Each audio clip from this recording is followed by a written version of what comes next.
Welcome back to another episode of the Tech Talks Daily podcast. Now, as you all know by now, I really enjoy getting everyone thinking differently about how technology can impact our lives, our work, and even change the world.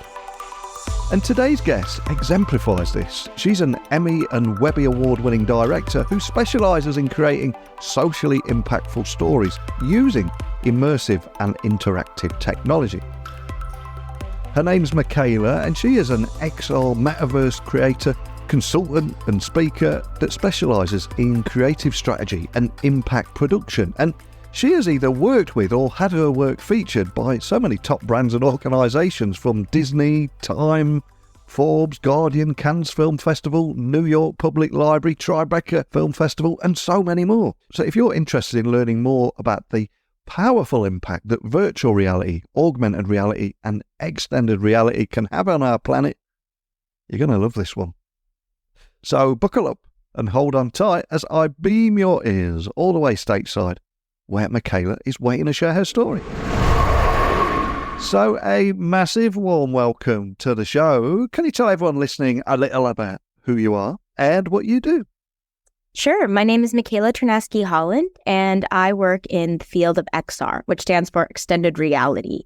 And basically, XR, extended reality, is a big umbrella term for all of these emerging technologies that is trying to make the digital reality that we live in every day through our emails, through our laptops, through our cell phones, feel more like the physical reality. So feel more 3D, feel more tangible, feel more interactive, and even more conversational. So the types of technologies that fall under the XR umbrella are technologies like virtual reality, augmented reality, artificial intelligence, spatial computing, volumetric capture, and haptics, and even sometimes some of the more biometric type of technology out there can sometimes fall under the XR umbrella as well. And so the work that I do in this very emerging industry is mainly focused in social impact and mainly focused in storytelling. So I don't have a technology background or a developer background or engineer background. I have an arts and humanities background. And so that background really lends itself more into being a part of the creative teams, the producerial teams. And really what I like to say is I get to be a part of the people teams. So we're less focused on what the technology can and can't do. And we're more focused on how the technology can really reach and impact people, can really reach and impact our audience, can really reach and impact folks that are maybe looking for more immersive interactive content, maybe reach and impact folks who didn't think they would see themselves in this emerging technology. And so I really love to be a part of projects that have a higher calling to them, as some people might say, or projects that are really focused on bringing certain voices to the forefront of storytelling and to the forefront of technology that aren't normally spotlighted. And that's just one of the many, many reasons that I invited you on the podcast today, because extended reality is such an incredibly cool place to be at the moment. There's a huge scene around it. And I always say at the end of every episode that technology works best when it brings people together. And one of the reasons I invited you on is that leveraging XR for social impact. And you've been recognised as one of the 100 original voices of XR. So can you elaborate on how you leverage AR and VR technologies to create these socially impactful stories, and also maybe expand on some of the unique advantages of these mediums for storytelling too, because it's phenomenal what you're achieving here. That's a great question, and thank you so much. I think for me, at least, it's important I go back to some of my origins so that folks can kind of know what my process or approach is. So I actually started off as a dancer and a performer who was also at university getting her journalism degree. And so I actually left my journalism degree for 9 months to do a cruise line contract as a performer and dancer. But while I was on that cruise ship, I really got to see firsthand the power of immersive interactive storytelling to be a transformative experience, to be something that people walk in one way and they leave a whole nother way. And really thinking about what was creating this transformative experience in these people were the memories they were making. It was the fact that they were able to take something with them that was almost intangible, right? It wasn't about what they bought during a vacation, and it wasn't about, the food they might have eaten on vacation. It was really about the memories they had made with their family and friends on vacation. And I was going back to journalism thinking, why is journalism so forgettable? Like, why is journalism so inhumane? We might read the paper and watch a lot of news, and we might remember one or two tidbits of information, but does traditional journalism, make people walk away and think, wow, I'm changed, I can make a difference, I can make a positive impact in my world? And the answer usually is no. The answer is the journalism industry tends to dehumanize. It tends to be very direct and very what tries to be unbiased tends to turn into hopelessness and tends to turn into a lack of empathy and humanity. And that's because of the history of journalism. But when I decided to go back and finish my degree, I really wanted to start telling journalism that felt more immersive, that felt more interactive, that brought people inside of the story, that gave people agency to make choices, just like we get to make choices every day in our day-to-day life. We get to choose, am I having breakfast today? Am I going to the store? Am I going to see my friend for coffee? We get to make those choices. And I think a lot of traditional 2D storytelling doesn't give you choices. It just gives you facts. It just gives you what one person is saying about the situation. And so for me, a lot of the use cases early on that I worked on with Time Magazine was a lot of virtual reality films. So those are called 360 films. So we would take people inside of the protests happening in New York City. We would take people inside of the Grand Canyon. We would take people inside of the movie set for People magazine. We would take people to the point of totality for a big solar eclipse. And so the idea of 360 video is really the ability to transport people somewhere. And the agency in 360 video is that you're not showing somebody a specific frame of the camera. You're giving that person the ability to look around at their full environment, whether they're quote unquote looking around on a YouTube container or they're looking around inside of an actual headset. So that ability to say, oh, what does it look like behind the camera, in front of the camera, to the side of the camera, gives people sort of this ability of feeling present and embodied. And then the next use case I was working a lot with Time Magazine and have still worked on to this day is more volumetric VR experiences. So VR experiences that have volume or scale, which basically means it's a VR experience that you can walk around inside of, pick things up. The actual experience is more like a video game where you are almost like an avatar-like character from a first-person perspective. You can move around, you can pick things up, you can really impact the environment. And so with these volumetric or room scale experiences, we did work like bringing you to the moment that World War II's Pearl Harbor happened, as if you were a mother on the American war front at your home, listening to the radio, listening to FDR's speech that morning on a snowy day in Chicago. Or we would put you inside of a VR experience where astronaut Buzz Aldrin was telling you about his idea of using the moon as a gas station in order to blast off to Mars, and seeing how that would work scientifically, but also kind of in this grand, gorgeous space-like scale in VR. And then, of course, we use this technique also for something like mind-body experiences. So we worked with neuroscience Walter Greenleaf to create this mind-body breathing experience that was then implemented into hospitals for young children about to undergo surgery, and giving them this breath tool, immersive exercise that taught them how to take deep, controlled breaths and control some of their breathing, and also be able to focus kind of their exhales and inhales in a specific way. And so those are all really great, I think, use cases of what VR can do. It can take you into the past, it can take you into the future, and it can also take you deeper inside of yourself. But then with augmented reality, we were really looking at different ways we could bring this kind of digital 3D assets into the real world. And so, for example, like magazine covers were sort of our bread and butter of launching things off these magazine covers that were playable, illustrative, animated digital assets. So for example, on Sports Illustrated, we had a model walk across the Sports Illustrated magazine for their swimsuit cover. With Bill Gates, we had a whole cover about ending lack of access to education, and we had a whole cover that animated with different percentages and ideas that Bill Gates brought to the table around ending lack of access to education. And so these are all the different use cases specifically at Time Magazine.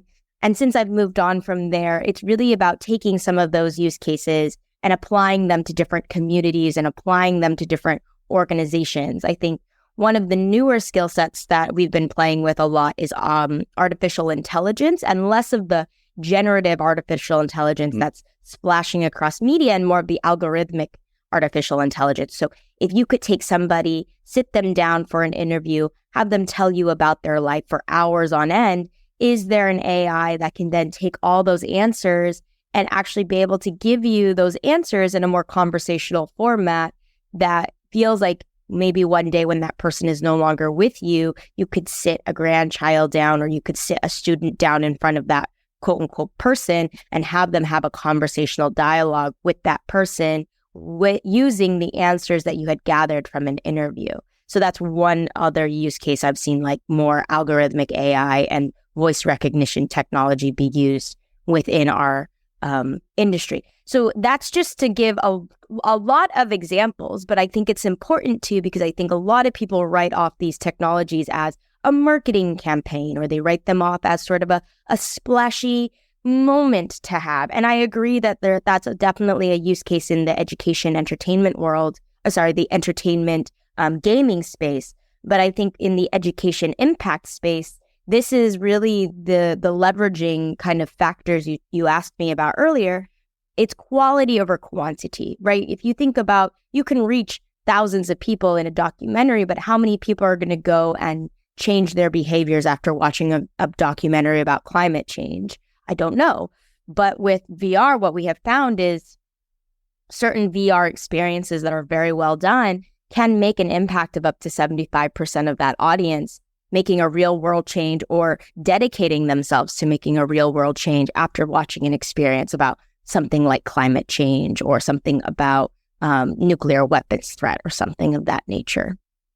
Wow, absolutely phenomenal. And I think it's how you're using tech to make that educational impact and solve real world problems. That is what's so incredibly cool and so refreshing. And as you said there, your origin story is so critical to that journey. And as a result, you made it your life's goal to be part of these projects that help raise awareness about critical global issues, from nuclear weapons to gun violence. And you shared some great examples from your work with Time Magazine there, from the protests in New York to Pearl Harbor and Buzz Aldrin in space even. But are there any other examples of a project that you could maybe share where XR technology has made a big difference in helping to convey that message and that educational impact?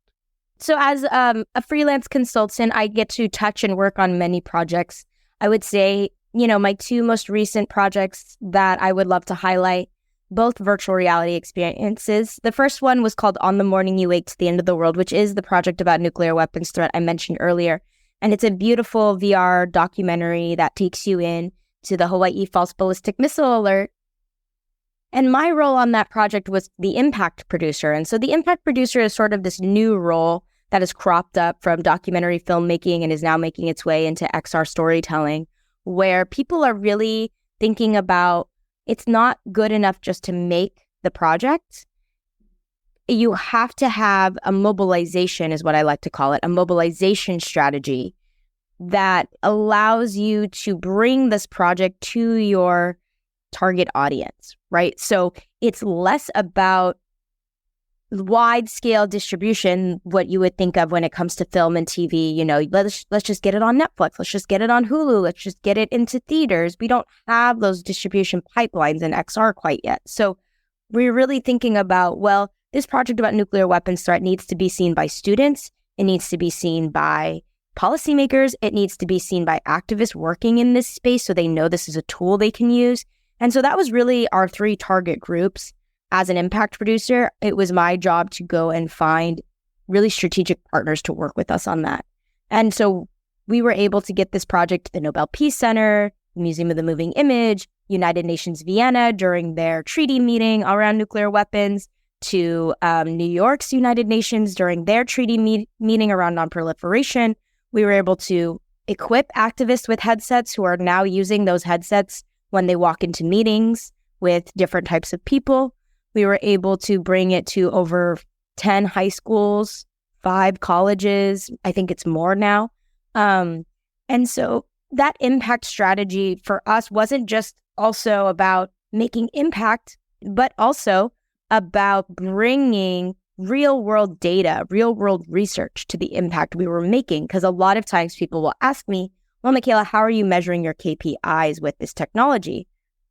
And so one thing we did was we created a lot of different research design models. And one of those was a comparative media studies, where we compared a 2D iPad version of the experience to a VR version of the experience. And what we found were the learning outcomes were the same, but the emotional impact, the emotional journey of that person was so much more heightened and so much more positive when they were going through VR. More people walked out of VR feeling hopeful, feeling like they could make a difference, feeling really energized. And a lot more people walked away from the iPad feeling helpless, feeling frustrated, feeling like they couldn't make a difference in the world. Another interesting thing we found in our research model, we had people from 15 to 80 go into the headset, and we found that age did not make a difference. So a lot of people will say, well, VR is mainly for younger folks. And I'll say, yeah, a lot of more interactive video game-like VR experiences are a lot easier for younger folks to pick up. But really good VR storytelling is universal. It doesn't matter if you're 80 years old or 15 years old, you have the same amount of learning, you have the same amount of engagement, you have the same amount of interest, and you have the same amount of willingness to make an impact in your day-to-day life post watching the experience or post experiencing VR. So those are some real world examples. I would love to talk about the second project I'm currently working with, which is called Body of Mind. And that's a project that takes you inside of different genders. It actually puts you into different bodies. It uses eye tracking. It uses mouth tracking. It uses arm and leg tracking. And so what it allows you to do is it allows you to look in the mirror and see yourself in these different bodies. While you're doing that, you're also listening to the stories of trans folks and sort of what they go through internally with their gender dysmorphia, gender euphoria, their transitions. And it's a really beautiful poetic piece that for me really showcases this could only be done this way using VR technology. You couldn't use any other 2D traditional technology to tell a story like this at this scale, at this level, at this intimacy. And so those are just some specific use cases for VR and this XR technology making a difference. I'm going backwards one step to say, for On the Morning You Wake, when we say VR documentary, it wasn't your traditional 360 film. It was actually a volumetric documentary. So it actually used technologies like point cloud capture, volumetric videogrammetry capture, which is when you take a video of a person with multiple cameras at multiple angles and you have a real world 3D asset that you can then plug into a game engine. So there was some really incredible spatial computing technologies that were being used to create On the Morning You Wake, just as much as there was to be using Body of Mind. And so those are really leveraging these emerging technologies in a way that's really impacting the storytelling we can do now. And I'm so glad you raised that, because another important topic right now is diversity in storytelling. And just listening to you there, I can tell how important representation and diversity in the XR and broader tech space is. What kind of steps are you taking to continue to champion the unheard by using technology like this? It's incredible. I think, for us, it's about bringing the knowledge of this technology to different audiences and also to different makers and creators. And so, for example, with On the Morning You Wake, it is about Hawaii, and we didn't just center the white American voice. It's actually really centered around the indigenous Hawaiian voice. One of the co-writers of the project, Jamaica Haoli Melakalani Osorio, is a very well-known activist and spoken word poet. And her spoken word poetry actually opens every act of On the Morning You Wake as this like gorgeous piece of artwork that sort of encapsulates in a really abstract, creative way this issue of nuclear weapons threat and this issue of militarism within Hawaii. So I think that's one great example of saying, it's not just about, hey, we're going to go into this environment, we're going to interview a lot of people, and then we're going to take the easiest stories to tell. It's about saying, how can we embrace multiple people within this story, especially if the story is such a huge issue like nuclear weapons threat. Of course, we had the nuclear weapons experts and sort of those folks speak out within the documentary, but you would never consider maybe adding a spoken word poet to a nuclear weapons threat documentary. But really, it's actually one of the most defining features of this documentary. And so that's one way I think we can make technology feel more inclusive, is like we can really encompass and include artists who come from those communities and really make them a key part of that story. So a term that I've coined is called compassionate storytelling. And for me, I think for XR to be successful, we need to employ compassionate storytelling. We need to employ compassion and empathy within the teams we create. And so a great example of that is a project I did called Lithao. Lithao is a VR animated film about the access to education in the Philippines, where some children in some of the more remote islands have to actually swim or walk long distances to get to school. And there's a nonprofit organization called Yellow Boat of Hope that's actually building little yellow boats for these children so that they can get to school, they can stay dry. They're also building more schools in those regions so that there's more accessibility to education for those children who might have to walk long distances. And they're also supplying school supplies. And so we decided to create a project about the Philippines. And as the producer, I told myself, I said, I don't think an American studio should be the ones creating the story. I don't think our, $100,000 USD budget to make this project should stay within the US. Like true equity, true compassion, true empathy would be for me to do the hard decision and potentially find an animation studio in the Philippines. And of course, deal with all the things that come with that, like time zone differences, differences in culture, differences in language. And at the end of the day, most Filipinos speak English, but there's a lot of hesitations people tend to have when they think about working with these kinds of countries. And it was my job to educate people on my team to be like, no, this is the right decision. This is the inclusive, equitable decision. And so I'm proud to say like 75% of that budget went back into Filipino talent. It went to a VR animation studio in the Philippines called Chibot VR. It went to working with a Filipino score composer. And that's something I don't think we think about all the time in technology. It's this radical inclusivity about where is the money going?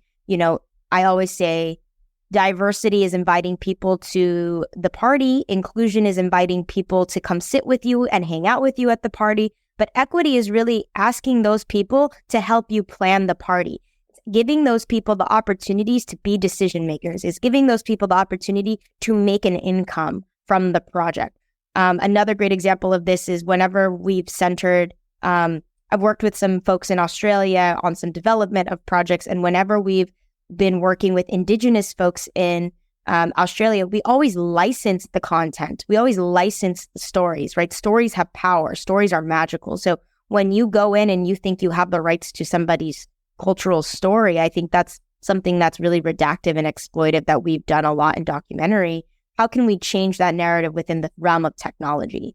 And then on the other hand, how can we empower up and coming technologists? So a lot of the work I'm doing is working with cohorts of artists and technologists interested in XR to give them some real world mentorship, to give them some real world workshops and masterclasses, working with organizations in Malaysia, working with organizations in New Zealand, working with organizations in Africa who are trying to grow and cultivate a real XR community in their spaces with their community of folks who may or may not have access to all the bells and whistles we have access to here in the US, but they sure as heck have access to game engines. They sure have access to a few versions of their headsets that we have here in the US. And with that, they can still create really incredible, robust projects that deserve to be celebrated on the world stage. So, working with grant makers, like there's so many ways I think I try and stay involved, taking on mentees of my own. Like there's so many ways I try to stay involved at this high level of diversity, inclusion, equity within this industry. And some of it happens behind closed doors and some of it happens more openly and publicly. And before you came on the podcast today, I was also reading about how you work closely with committees and boards that financially support and create opportunities for diverse backgrounds too. So can you expand on that? Tell me how this collaborative approach can help amplify the impact of your tech projects too. Totally. I mean, I think oftentimes, when you get something like a grant together or you get something, like a big institution like Ford Foundation, who are like, we want to fund these projects. So very often they only have a specific audience, right? And that audience tends to be a very US-centric audience, especially because most of these organizations I'm working with on these broader scales of grants and boards and committees tend to be very US-centric. And I think a lot of the knowledge that I can bring to the table when I work with these kinds of organizations, or I manage these grants, or I manage these programs, is that I really am working to create an international focus around XR. I'm really working to say, okay, yes, that's a really cool project from that person, but have you looked into this region of the world? Have you looked into this area of the world? Because I think it's so easy for big institutions, granting organizations to write a lot of the other world off. Like, because this is such emerging technology, I'm often having to start at the ground floor to be like, yes, there are XR artists, there is XR residencies, there are XR communities, there are XR companies in Africa. Yes, there are XR communities, especially indigenous communities working in New Zealand, right? Like we're starting at base level here just to raise awareness that these people exist. And then from there, it's really, how do we make the granting process feel more equitable? So one of the things I'm constantly asking folks to do is, don't judge the project purely on a pitch deck, because you don't know if those people speak English as their first language. You don't know what kind of resources each team does and doesn't have. And a pitch deck, can really sway an audience one way or the other. And so constantly trying to remind people to look at the context, to ask questions around the context. If it tends to be a more American creative company leading the charge about an international country, how authentic is their work with that community? Do they have somebody from that community working as a producer? Are they paying somebody in that community to work with them?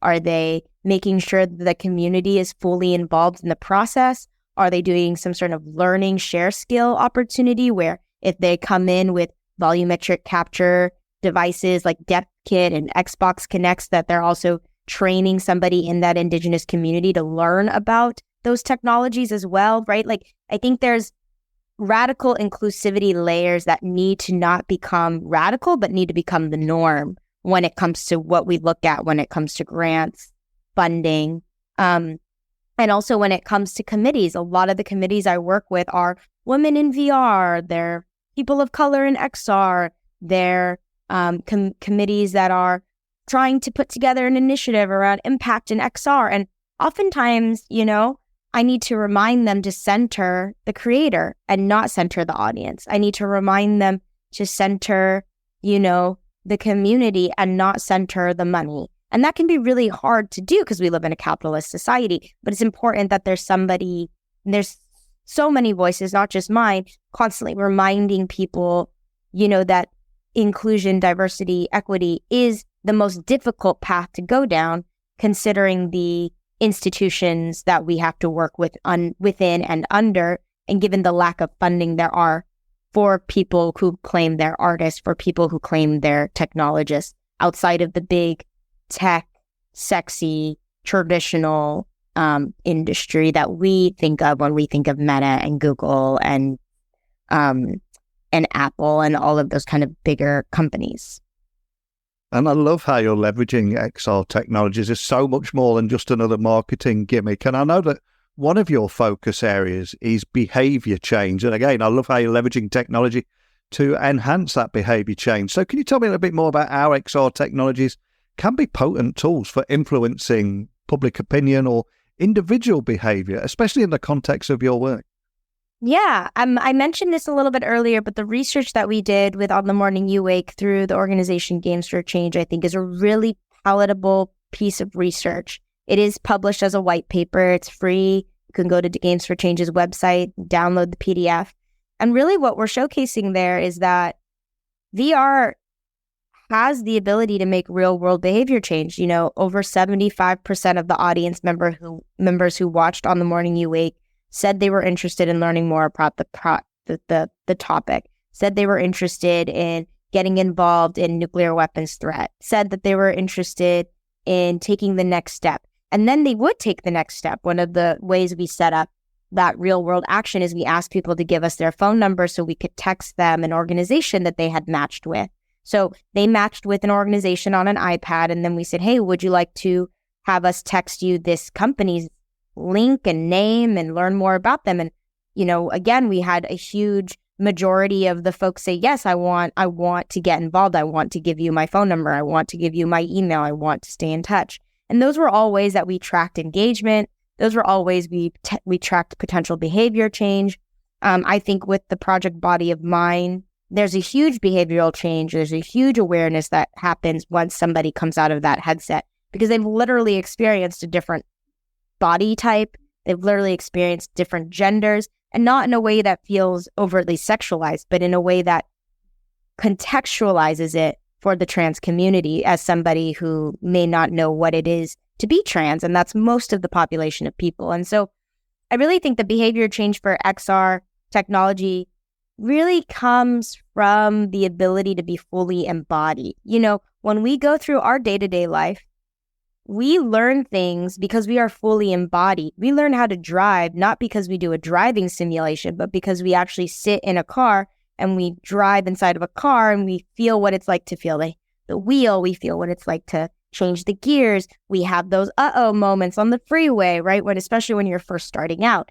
And I think that level of embodiment is how you create real world change and behavioral kind of transitions in your life. And so I think what VR gives you is that full embodiment. It gives you that ability to really explore things in a safe container that may or may not seem taboo to explore in our day-to-day lives in certain spaces with certain communities of people. And I think this is also a perfect moment to introduce everyone listening to your film. It's been nominated as a VR Award finalist for VR Film of the Year. So can you tell everyone listening a little bit more about that? And maybe some of the creative and technical challenges you've faced while making this film, and how it essentially aligns with your mission for creating impactful narratives by leveraging technology. Oh, thank you. Yes. So my film, Reimagined Volume 2 Mahal, is a VR animated film that highlights and is inspired by Philippine culture. And so, you know, what makes this film really special for me is that I'm Filipino American, and I really wanted to dive deeper into my ancestral knowledge.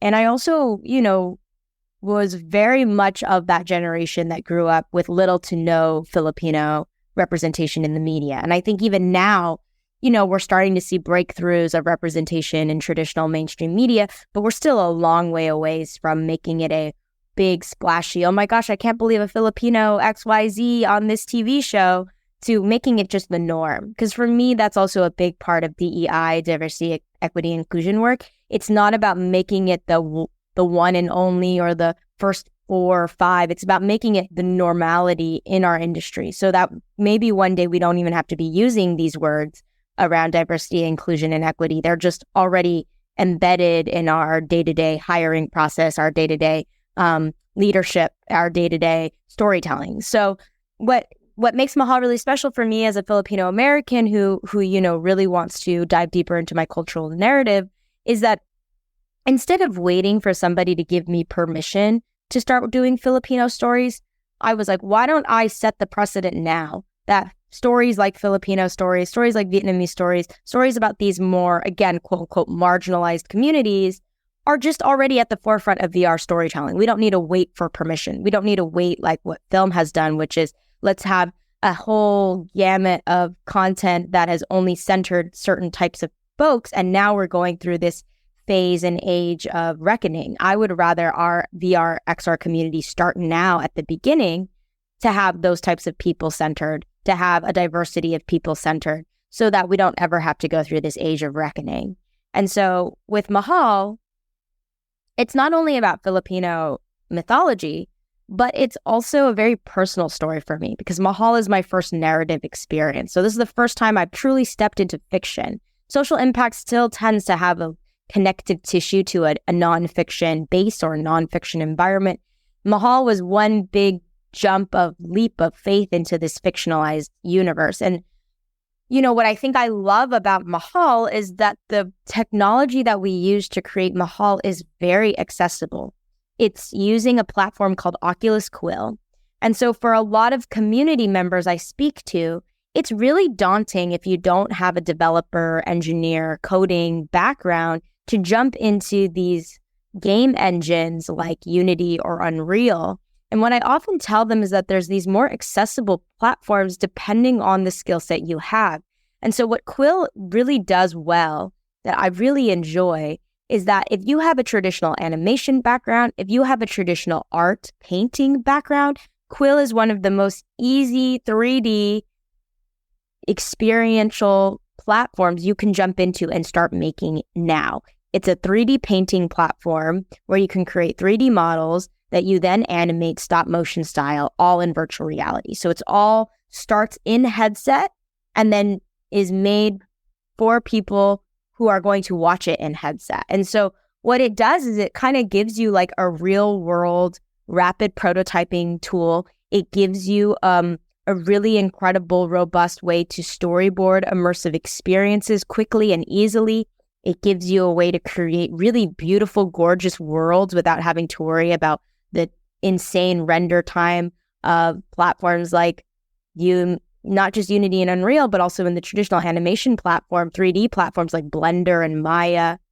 And it feels really embodied because you as the artist are literally in headset painting. You as the artist are literally in headset making stop motion animation. And so I think for me, I really enjoyed using Quill. There are definitely some technical difficulties because it is a new emerging platform. So for example, a big issue we have is optimization, making sure the poly count and the draw calls stay at a very specific level so that it doesn't become too heavy, because if it is too heavy, then it can't be exported into a tetherless headset. So a headset that doesn't need a computer to run. The headset is fully kind of self-sufficient within the headset itself. And so we have to be able to export our Quill experience into a tetherless headset. So that's a huge issue when you're talking about a project like Mahal that deals with 4 deity characters, fully rendered environments, a whole village environment where villagers are running and they have run cycles and there's VFX happening, that each VFX is hand painted. So every sparkle is like hand sparkled painted. And so all these like little pieces of the puzzle add up and become heavier and heavier. And so a big part of the technical challenges that we faced with that was just making sure that we found ways to work around it and still make a beautiful, engaging, impactful film. And I think for me, this really aligns with that mission because, like I said, I want lesser known stories to be at the forefront of VR storytelling. And the fact that Mahal has been nominated for VR Film of the Year by the International VR Awards, the fact that Mahal is out on the festival circuit now, making a huge, huge impact, is just, for me, not only a really great feeling as a director, because I created a really great piece of content, but also a great feeling for me as a Filipino American, because it really shows that it doesn't matter whether the content is centered around a Western audience, an Asian audience, a Southeast Asian audience. People just love good stories. People just love good storytelling. And so whether you have Tagalog words or Spanish words or words in Chinese in your experience, you're never going to be othering you're always going to be including. Because with our project, there was a big worry that like, oh, if you have Tagalog words in it, people are going to get confused. And that is a possibility if the storytelling isn't done well. But I think if you have a good team of storytellers, if you have a good story to tell, and it works really well in VR, you should have the opportunity to be able to put your story out there, because this medium isn't meant for a very white-centric, westernized audience. This medium is a universal medium that I want all of us to be playing with and using, and for us to also be recognized on the international stage that we're all playing with it and using it and working with it. 100% with you there. And not only that, though, I mean, you've also explored the concept of mindfulness in your work. So again, for business leaders, etc., listening, how do you see XR technologies contributing to our mental well-being and mindfulness, both from a content and user experience perspective too? That's a great question. I think there are a lot of amazing companies out there like TripVR and Helium that use VR technologies for mental health and also for like treatment.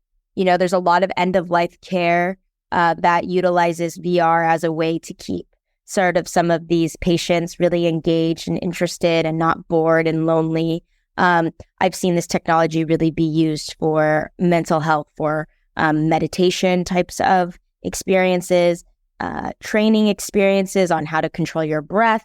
I've even seen it be used, you know, by HR companies to do sexual harassment training or to do sexual violence training, you know, and so and even like social welfare worker training. So I think, you know, it is an incredible way to not only create real world tools and skill sets for people, but it's also a really great way for folks who get really overwhelmed by the 3D physical reality to be able to hone in and find a safe place in the 3D digital reality. I think one of the things that you might not think of right off the top of your head when you think about mental well-being and mindfulness in XR is social XR. Like a lot of folks who were really isolated during the pandemic, or a lot of folks who feel isolated from their community, jump into social XR spaces like Horizons or VR chat. And that's one way that they are able to really feel like they have this embodied group of friends, embodied community without ever having to leave their home. And this is especially important for folks who may not have the ability to travel, who may not have the ability to leave their home, whether it's pandemic related or non-pandemic related. And so these are also ways I see XR really supporting and helping mindfulness. But it would be remiss for me not to mention that we don't know what these technologies' impact on our brains are quite yet. It hasn't been around long enough. And so I'm sure, just like with anything, there are two extremes. You know, this technology is like a hammer. It's a tool. It can be used to build a home and it can be used to inflict violence. And so I'm sure, you know, if folks spend hours and hours on end inside of a VR headset, or hours and hours on end, you know, addicted to some sort of form of content or some sort of form of digital reality, whether that's social media or TV, it does have negative effects. But that's just to say, you know, again, it's a tool. It's how it's being used and it's how people use it. But yeah, it would be remiss for me not to say there are these possibilities that XR can be a detriment to mindfulness as well, or be a detriment to mental health as well.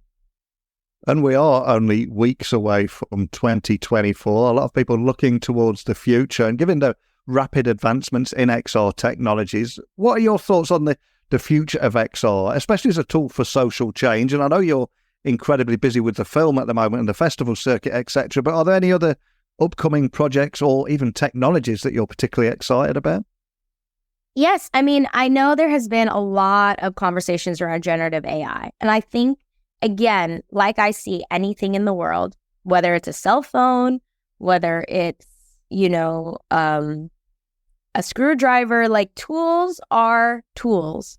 They are things that, given the right types of people, can make really beautiful things. Given the wrong types of people, or given the wrong kind of method or the wrong motivation, it can also create really negative things in the world. And so for me, I think generative AI is really interesting. I think it's really an exciting new medium. And I think I am very curious to see how we can use it to tell stories in a way that are highlighting, very personal things for people, whether that's like emotional memories, whether that's recreating and building on top of something that someone offers to the AI. I think there's a lot of interesting ideas and projects I've been talking to. I can't really share a lot there.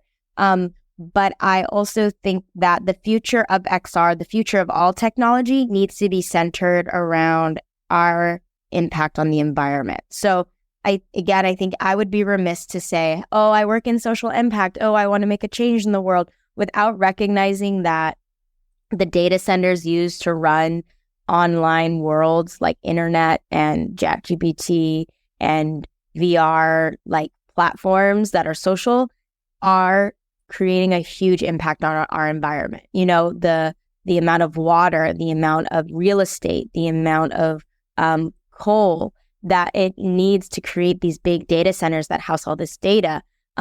The VR headsets that we create, they're non-recyclable, just like certain phones are non-recyclable.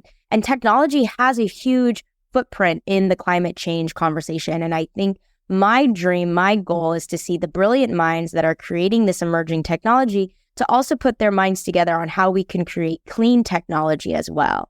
How can we create, the ability to still make all these amazing, incredible pieces of technology like phones, like headsets, like iPads, like laptops, but somehow do it in a really clean, zero waste way. Even with video game consoles, or even, people like production companies making huge video games. Those are huge render farms. Those are huge data centers again. And so it's just a question of, can the bones and the skeleton of our industry be a little more kind and a little more authentic to the larger issue around how we treat the earth? And my goal would be, yes, we can figure that out. And that to me is one of the big questions of the future of not just XR, but the future of technology and the future of humanity in general, is like, how are we thinking about the things that we enjoy doing being more empathetic towards Mother Nature, being more clean, being less wasteful, having different types of emissions. And I think it's important for every industry to be thinking about that.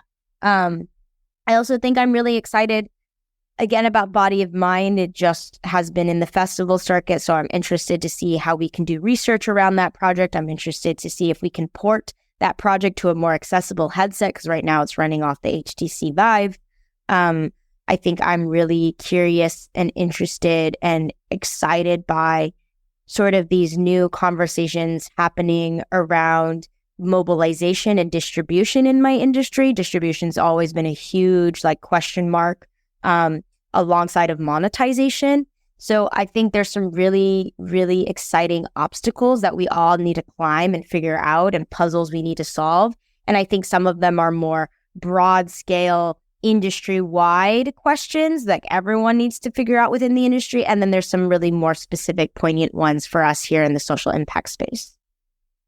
Well, we've spoken about your story, the role of technology, the future of humanity, and your successful career. And before I let you go, if I was to ask you to look back throughout your career, I think none of us, including myself, are able to achieve any degree of success without a little help along the way. So I'm curious, was there a particular person that you're grateful towards? Maybe they saw something in you, invested a bit of time, helped you get you where you are. Who would that person be? Because it'd be great to finish the podcast today by giving that person a little shout out. Oof, I've got a small list, if that's okay, Neil. Sure. Robert Hernandez, Jacob Rosenberg, Mia Trams, Lauren Ruffin, Susanna Pollock, and I think I'll stop the list there. I feel like I have a few more folks on there, but I don't want to take up too much more time and space. So yeah, I'll end my list there. Excellent. Well, we'll send them a big thank you, and everybody else, you know who you are too. And for anyone listening just wants to find out more information, maybe they want to check out the film, find out more about the work that you're doing, maybe even contact you and work with you, what's the best starting point for everything? I think, obviously for something like that, definitely check out my website. It has everything on there. It has all my projects, has all of my consultancies. It has my contact info. So it's just my name, michaelaternasky-holland.com. And if you want to kind of just stay up to date with me, I have a newsletter as well as my social media. So my Instagram is my name, Michaela Ternasky-Holland.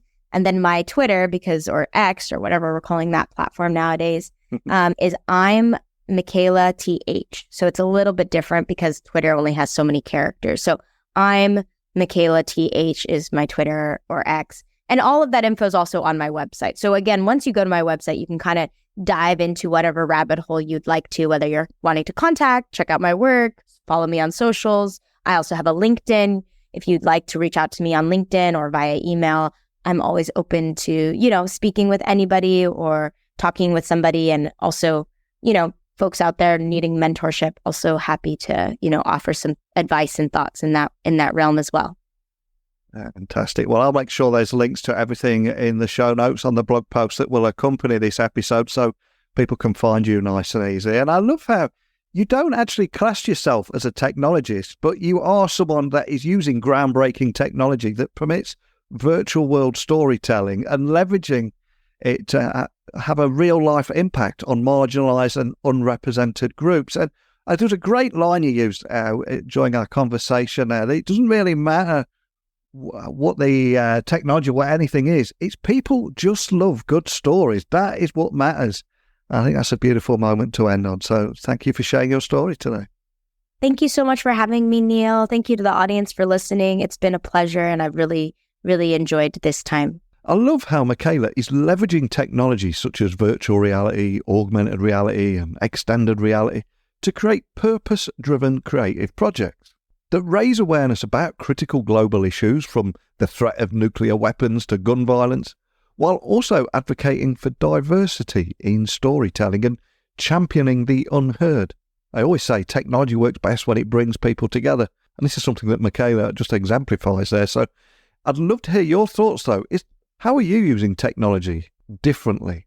Do you have any comments about anything that we talked about today? If you want to come on the show, if you've got a similar story, email me techblogwriter@outlook.com. I currently have, 70 interviews booked in till January, but if you don't mind waiting, there's a seat here for you to come and join me. And equally, if you just want to share on a one-on-one basis, don't just hit follow. Email me techblogwriter@outlook.com. Send me a quick DM on LinkedIn, Twitter, Instagram, just at Neil C. Hughes. So thank you to Michaela for joining me on the podcast. Even bigger thank you to each and every one of you for tuning in today. Hopefully you'll join me again tomorrow. But until next time, don't be a stranger.